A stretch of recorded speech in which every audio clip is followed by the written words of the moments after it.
नमस्कार, धर्मवाणी में आप सभी का स्वागत है। मैं हूं अजय चौहान। तो मैंने अपने पिछले वीडियो में जिक्र किया था कि किस प्रकार से हम अपने धर्म की रक्षा कर सकते हैं, अपनी मातृभूमि को बचा सकते हैं आक्रांताओं के हाथ में जाने से, या षड्यंत्रकारियों के षड्यंत्र से बचाने के तरीके, या किस प्रकार से वो लोग षड्यंत्र कर रहे हैं और हमारी स्थिति क्या है और हम क्या कर सकते हैं। तो कैसे हम अपनी मातृभूमि को खोते जा रहे हैं, यानी कि उसको धीरे धीरे अपने हाथों से वो फिसलती जा रही है, निकलती जा रही है, और वो आक्रांताओं के हाथों में षड्यंत्रकारी नीतियों की तहत सरकारों के दबाव में आकर के वो, या सरकारें उनके दबाव में आकर के उन्हीं के साथ हो ली है। और सारी सरकारें, जो चाहे वो हिंदुत्ववादी सरकारें हो, या राष्ट्रवादी सरकारें हो, या फिर वो समाजवादी सरकारें हो, या फिर लोकतंत्रवादी सरकारें हो, या देश की कोई भी राजनीतिक दल है कोई भी, तो वो धीरे धीरे उन्हीं के कब्जे में होते जा रहे हैं और हम एक मूक दर्शक बनकर देखते जा रहे हैं। और क्योंकि इसमें हमारी अपनी गलतियां हैं, क्योंकि हमने अपने लक्ष्य को निर्धारित नहीं किया, अपने हिंदुत्ववाद को निर्धारित नहीं किया, और हम भी सेकुलरवाद की तरफ घुस गए, और हम भी धीरे धीरे उसी विचारधारा में ढलते गए, और ये गंगा यमुना तहजीब को हमने अपना लिया, और कहीं ना कहीं हमने अपने 30 त्योहारों को मनाना बंद कर दिया या कम कर दिया, या उनमें भी हमने दकियानूसी तरीके अपनाने शुरू कर दिए। तो कहीं ना कहीं हम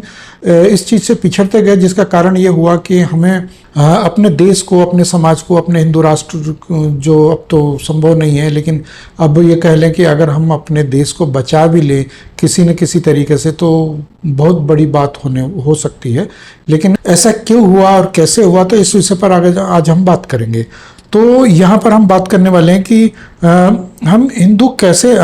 हम कैसे अपनी राजनीतिक पार्टियों को अपने वश में कर सकते हैं, या कैसे हम राजनीतिक पार्टियों को अपने पीछे चला सकते हैं, या कैसे हम अपने संगठन बना करके, हिंदुत्ववादी संगठन या हिंदुत्व विचारधारा को फैला करके, उजागर करके, वो चाहे किसी भी माध्यम से हो, उसको किस प्रकार से हम सरकारों के आगे हम ना झुकें, ऐसा कुछ काम करें ताकि सरकारें हमारे पीछे आने को मजबूर हो जाए। तो इसमें कोई बहुत बड़ा काम नहीं करना होता है या करना है, या फिर इसमें कोई बहुत बड़ा आपको एक बजट तैयार नहीं करना है, बहुत बड़े संगठन तैयार नहीं करने हैं, या बहुत बड़ा आपको परिश्रम नहीं करना है, या बहुत बड़े स्तर पर आपको कोई हिंसा फैलानी है, या बड़े जुलूस, या बहुत बड़े कुछ ऐसे काम करने हैं कि आपको रोजी रोटी कमाने की से आपको वंचित होना पड़े, या कहीं ऐसे बहुत मतलब बड़े स्तर पर आपको ऐसा कुछ नहीं करना। आपको जो कुछ करना है वो अभी जो आप कर रहे हैं उसमें थोड़ा सा परिश्रम करना होगा,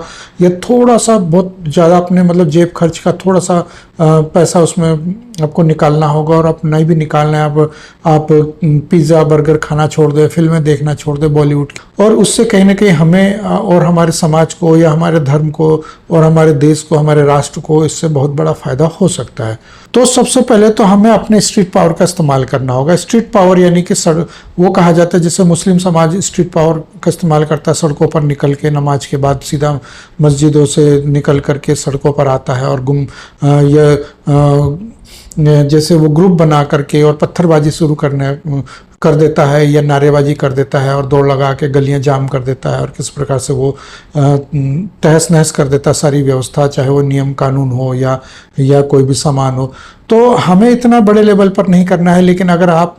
हर शनिवार को, मंगलवार को, सोमवार को, बुधवार को, जब भी आप कभी मंदिरों में जाते हैं, पूजा पाठ करते हैं, या कोई तीज त्यौहार वगैरह जब मनाते हैं, तो आपको चाहिए कि आप एक बड़े स्तर पर उस विशेष त्यौहार को मनाना शुरू करें। आप अपने जो सोशल मीडिया के ग्रुप से उसमें शेयर करें कि हम इस मंदिर में, इस मोहल्ले के लोग इस हफ्ते इस मंदिर में एकत्रित होकर के, और श्री राम के नारे लगाए, हनुमान के नारे लगाएं, या जय श्री राम करे, जय हनुमान करे। तो आप वो कर सकते हैं उस वहाँ पर, और एक छोटे लेवल पर, और फिर आप अपने मोहल्ले के स्तर पर कर सकते हैं। और उसमें आपका अपना देश है, तो आपको जाहिर है कि हिंसा तो आप फैलाएंगे नहीं, तो आप अराजकता तो फैलाएंगे नहीं, तो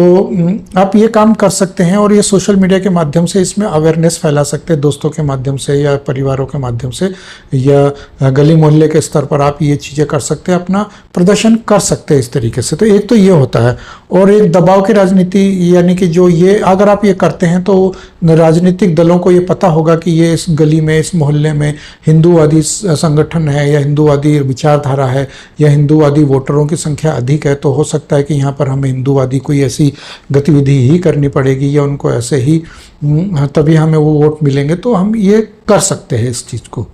इसके अलावा अगर हम दूसरी बात करें तो हम केसरिया झंडा यानी कि या भगवा ध्वज अपने छतों पर, अपनी गलियों में या अपने जो गलियारे होते हैं या फिर अपनी छत की गैलरी होती है, घर की गैलरी होती है, गेट पर, दरवाजे पर या ऊपर छत पर कहीं भी आप लगा करके इस तरह से प्रदर्शित कर सकते हैं कि हाँ भाई हम हिंदुत्ववादी विचारधारा को मानते हैं और हम सिर्फ और सिर्फ हिंदू हैं और हम दूसरी विचारधारा को नहीं मानते, और मानते भी हैं तो हम बाहर मानते हैं घर में, लेकिन हम अपने हिंदुत्ववादी हैं और हिंदू पार्टी को ही समर्थन करेंगे, हिंदुत्व विचारधारा को ही समर्थन करेंगे। तो इस तरीके से भी आप छोटा सा एक दबाव बना सकते हैं और इसमें कोई चार्ज नहीं, कोई खर्च नहीं, कुछ नहीं, आप अपने परिवार के साथ ये मना सकते हैं।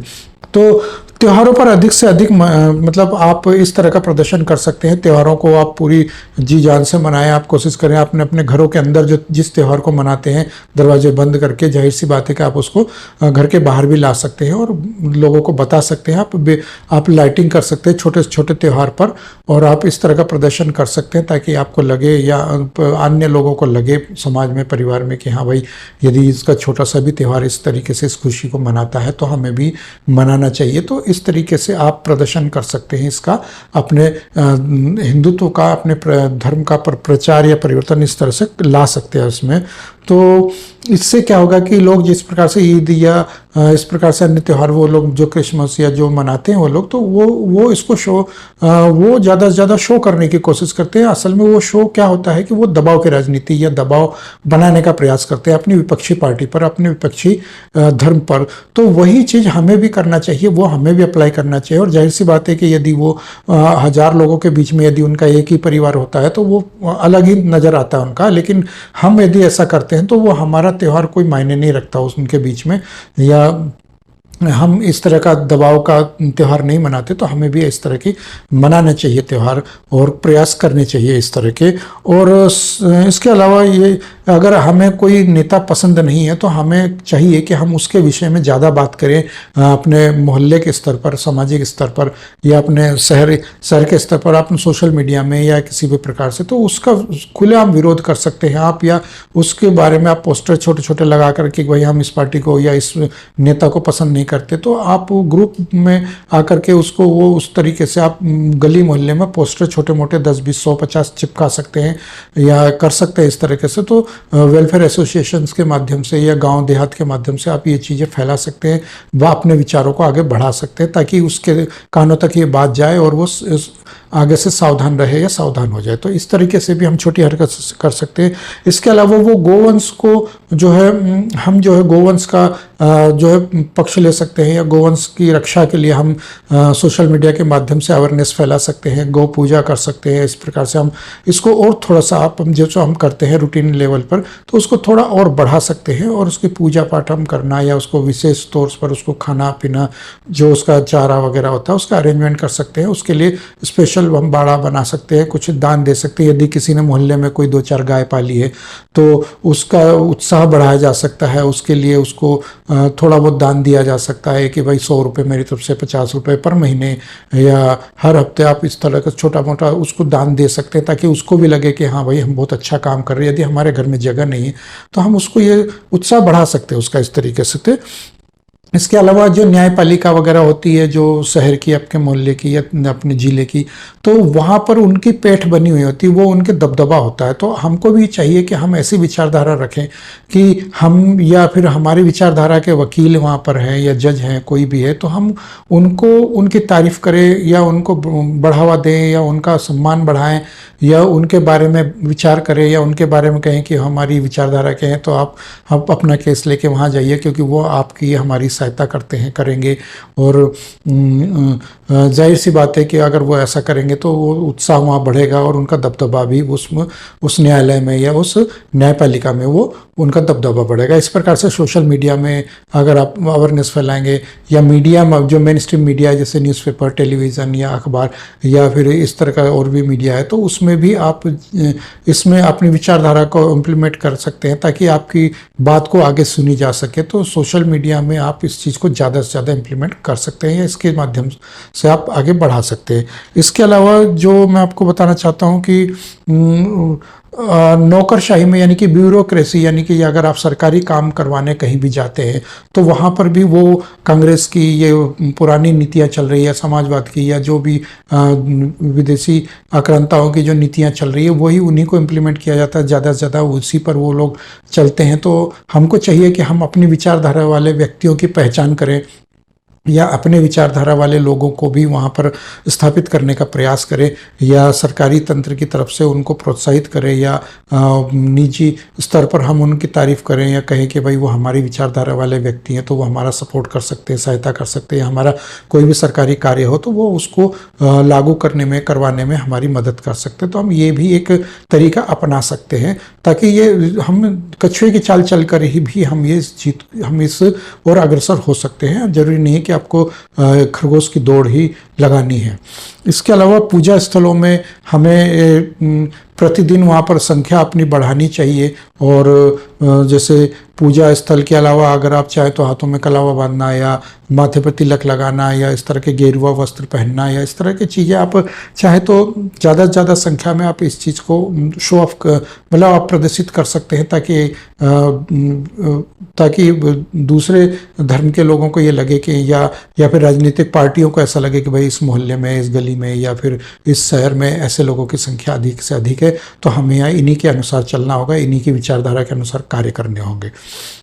अगर गली मोहल्ले में छोटे छोटे मंदिर हैं आपके शहर में, मोहल्ले में, तो वहाँ पर आपको जाना चाहिए, बजाय कि आप किसी ऐसे बड़े धार्मिक स्थल पर जाएं। जब बड़े से बड़े मंदिर में आप जा सकते हैं, जरूर जाइए आप वहाँ पर, लेकिन आप वहाँ पर कोई भी दान मत दीजिए, दान पेटी में या किसी भी प्रकार का दान मत दीजिए आप, क्योंकि वो सरकारी खजाने में चला जाता है और वो फिर वो जिहाद में लग जाता है उनका पैसा। तो आप वहाँ मत जाइए, वहाँ जाइए लेकिन आप वहाँ पर पैसा मत दीजिए, दान मत दीजिए। बजाय उसके आप वो दान अपने गली मोहल्ले के छोटे छोटे जो मंदिर होते हैं, प्रतिदिन या मोहल्ले हफ्ते में या महीने में आप 10 रुपये, 20 रुपये, 50 रुपये वहाँ के जो पुजारी बैठे हुए हैं, पंडे बैठे हुए हैं, या वहाँ के जो भी बैठे हुए हैं वहाँ पर वो कार्यकर्ता या मंदिर के जो रख रखाव करने वाले या जो छोटे मोटे जो लोग वहाँ पर बैठे होते हैं उनकी जेब में भी आप डाल सकते हैं, या वहाँ दान पेटी में भी आप डाल सकते हैं। या ज़्यादा से ज़्यादा कोशिश करें कि वो पुजारी जो बैठे होते हैं दानकर्ता, उनकी जेब में भी डाल सकते हैं, ताकि उनका भी अपना घर चलता रहे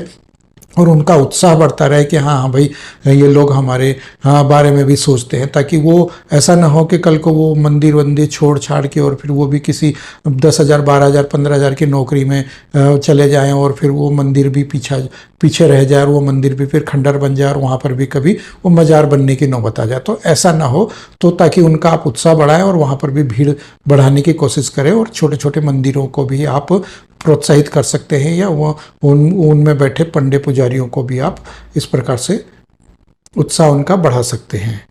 तो ये थे मेरे आज के कुछ विचार, और यदि आप लोगों को मेरे ये विचार पसंद आए हो तो कृपया कमेंट बॉक्स में भी अपने विचार हमें बताएं, और जाने से पहले वीडियो को लाइक और शेयर भी करते जाएं। और अगर आप मेरे इस चैनल पर पहली बार आए तो कृपया इस चैनल को सब्सक्राइब करके पास में बने बेल आइकन को भी दबा दें, ताकि मेरे आगे आने वाले वीडियोज़ की नोटिफिकेशन आप लोगों तक पहुँचती रहे। तो मिलते हैं अगली वीडियो में, तब तक के लिए जय श्री राम।